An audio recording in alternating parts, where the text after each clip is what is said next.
聰明嘅人咧有3樣嘢佢係唔會貪嘅喎，邊3樣呢？分享俾你。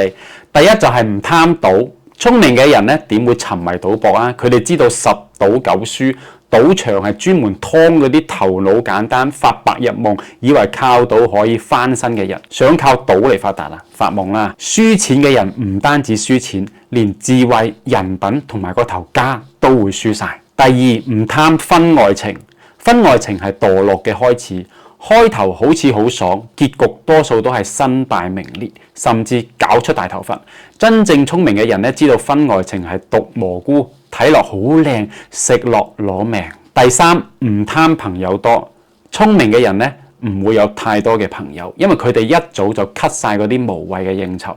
佢哋知道人際關係係利益嘅交換，你唔俾到着數人哋，點擦鞋都係冇用，不如收翻埋啲力氣做翻自己啦。記住啦，唔係朋友多咗條路好走，而係你條路行順咗先會朋友多。